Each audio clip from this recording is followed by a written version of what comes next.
Hello everyone, this is Michael with Christopher Street Tours, and on today's episode of Queer History, we'll be talking about the history of the Mattachine Society. The Mattachine Society was the very first national gay rights organization, founded in 1950 by a man named Harry Hay in Los Angeles, California.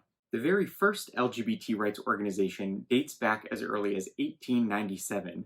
It was named the Scientific Humanitarian Committee, founded by German doctor Magnus-Hirschfeld.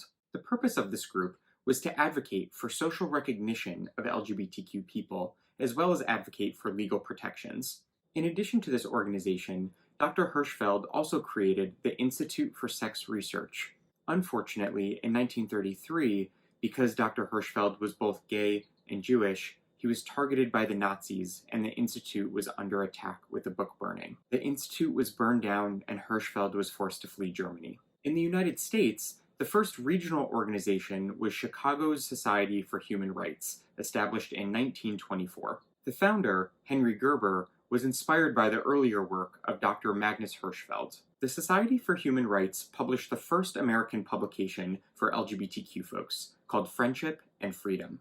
Unfortunately, after mere months of the group's charter, many of the members were arrested for disorderly conduct, and the group ceased to exist. In 1950, the Mattachine Society met for the very first time under the name Society of Fools. In 1951, the group officially changed its name to the Mattachine Society. The name comes from a medieval French society, or Société Mattachine.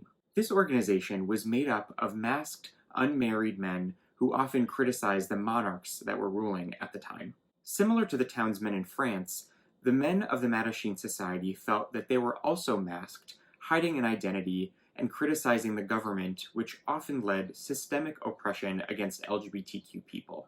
The Mattachine Society adopted a statement of missions and purpose, which had two important themes. First, the Mattachine Society called for a grassroots movement to challenge anti-gay discrimination. Second, there was an importance placed on building a gay community.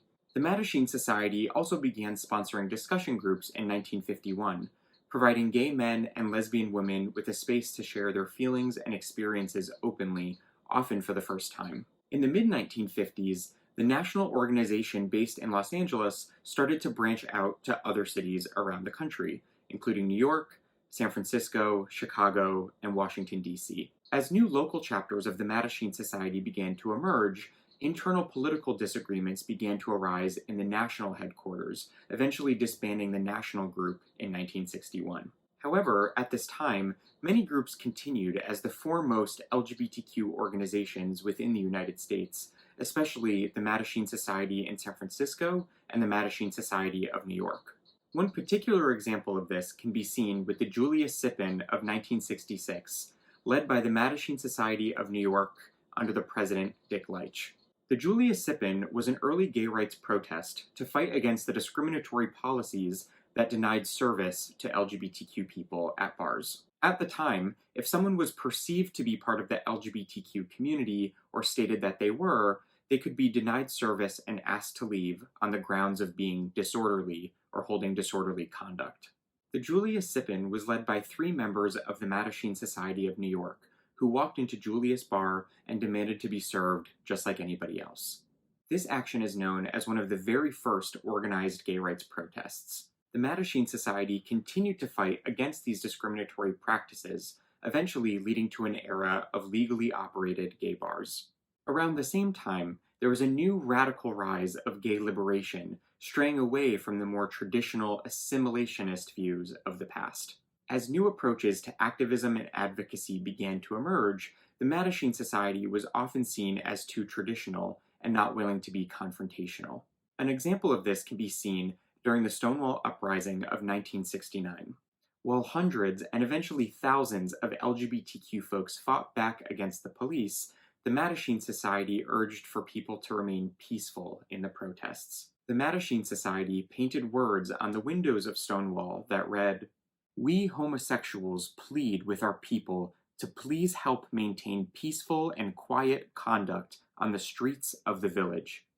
Although their more traditional mentality eventually led to the end of the Mattachine Society, we can't deny the enormous impact that this organization had on our community.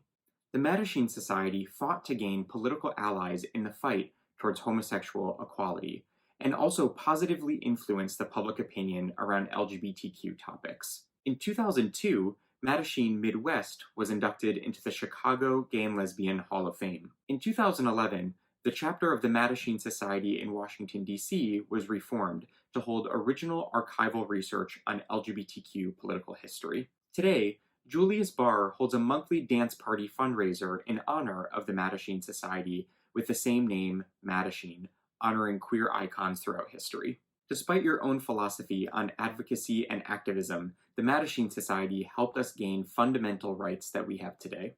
They laid a foundational groundwork for current LGBTQ advocates and set a precedent for activism and positive social change. Thank you all for joining me for Queer History with Christopher Street Tours. Be sure to subscribe below and follow us on Facebook and Instagram at Christopher Street Tours for more queer history. Until next time. Christopher Street Tours is an LGBTQ-owned organization. Our mission is to make LGBTQ history accessible and engaging, sharing stories and uplifting voices from those who paved the way before us. For more information and resources, please visit ChristopherStreetTours.com.